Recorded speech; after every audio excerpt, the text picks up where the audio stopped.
আসসালামু আলাইকুম। Hi guys, আবারও নতুন একটি চ্যালেঞ্জিং ব্লগ নিয়ে তোমাদের সামনে হাজির। আর এটি হতে যাচ্ছে বিশ্বের নাম্বার 1 ভয়ঙ্কর একটি ভিডিও, যা রাত 3টার সময় ভয়ঙ্কর একটি জায়গা করতে যাচ্ছে।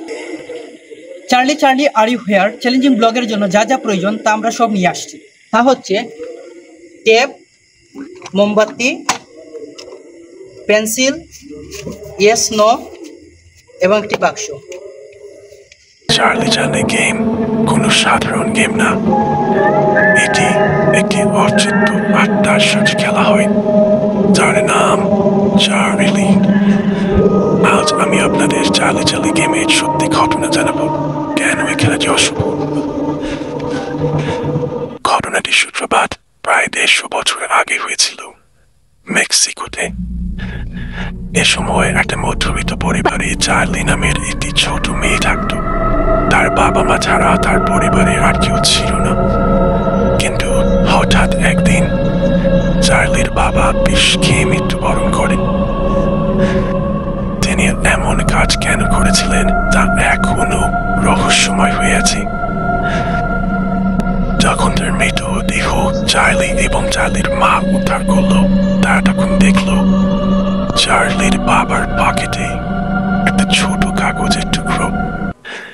তাতে বড় বড় করে লেখা আছে, Charlie is a bad girl, অর্থাৎ চার্লি একটা বাজে মেয়ে।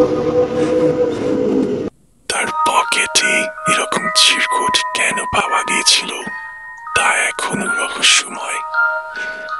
তার পকেটে আরো একটা জিনিস পাওয়া যায়, দুটো পেন্সিল। একে দেখে চার্লি এবং তার মা খুবই অবাক হয়ে গিয়েছিল, কারণ চার্লি চার্লির বাবাকে খুব ভালোবাসত, আর তার বাবাও তাকে খুব ভালোবাসত। এসব ঘটনার পর চার্লি খুব ডিপ্রেশনে চলে যায়। সারাক্ষণ সে পেন্সিল এবং পেপার নিয়ে সময় কাটাতো, কারোর সাথে কোনো কথা বলতো না, হিঁটেও না, শুধু পেন্সিল আর পেপার নিয়ে বসে থাকতো। 3 মাস পর যখন বর্ষার সময় এলো, তখন একদিন রাতে খুব জোরে বৃষ্টি হচ্ছিল। মাঝরাতে চার্লির ঘরের দরজায় কেউ টোকা মারে। চার্লির মা দরজার সামনে গেল এবং সে জিজ্ঞাসা করলো, কে? কেউ উত্তর দিল না। ওরি দুবার এই একই কোশ্চেন জিজ্ঞেস করলো, আবারও উত্তর এলো না। সে তখন আবার এই একই প্রশ্ন করলো, কে? তখন সে একটা ভদ্রলোকের কান্নার আওয়াজ শুনতে পেল। চার্লি মা কৌতূহল হয়ে দরজাটা খুলল। দরজা খোলার পর চার্লির মা অবাক হয়ে সাহসটা তার কথা বলার শক্তি হারিয়ে গেল। দরজা খুলে ওপারে শরীরে দাঁড়িয়ে ছিল চার্লির বাবা। কিছু কিছু মারা গেছে, তাহলে কি করে সে তার সামনে দাঁড়িয়ে আছি?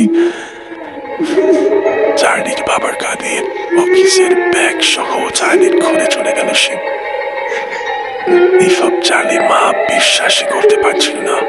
সে এক জায়গায় একভাবে কঠিন হয়ে দাঁড়িয়েছিল, তার নড়বার কোনো ক্ষমতা ছিল না। যে এত সাহসটা কিছুক্ষণ পর সে চিৎকার শুনতে দেরি না, সেটা চার্লির মা সাহস করে চার্লির ঘরে দিকে গেল। তাড়াতাড়ি করে চার্লির মা ঘরে গিয়ে দেখল সেখানে সবই শান্ত, যেন তার ঘরে কেউই আসেনি। শুধু চার্লি মাটিতে পড়ে আছে। তার মা চাচা তুলতে গিয়ে দেখলো চার্লি মারা গেছে। এসব দিকে তার পায়ের তলা থেকে যেন মাটিটা সরে গিয়েছিল। এক জায়গায় চুপ করে নির্বাক হয়ে বসে আছে চার্লির মা। Charlie Charlie are you here? Charlie Charlie are you here? তুমি কি এখানে আসো? আমার বন্ধুরা তোমাকে দেখতে চায়।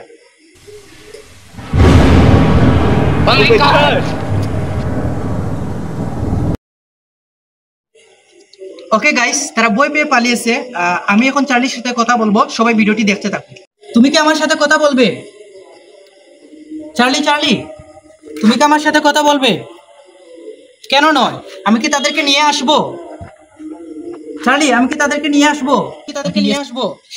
ওকে ওকে ওকে ওকে, তাদেরকে আমি সেই জায়গায় নিয়ে যাচ্ছি। আপনারা সবাই দেখতে থাকুন। চার্লির মৃত্যুর পর চার্লির যে দুজন বেস্ট ফ্রেন্ড ছিল তারা একসাথে একদিন পার্টিতে ছিল। তাদের বাবা মা কোনো ইভেন্টে সেই সুযোগে সেই দুজন বেস্ট ফ্রেন্ড ঠিক করলো চার্লিকে ডাকবি, চার্লির সাথে কথা বলবি। ওই দিন রাতে তারা সমস্ত লাইট অফ করে দিল এবং একটি পেপারে ইসনো লিটল এবং দুটি পেন্সিল চোখ চিহ্নর আকারে রেখে দিল। Charlie, are you here? Charlie Charlie, are you here? তুমি কি এখানে আসো? চার্লি চার্লি, তুমি কি এখানে আসো? আমরা কি গেমটি স্টপ করতে পারি?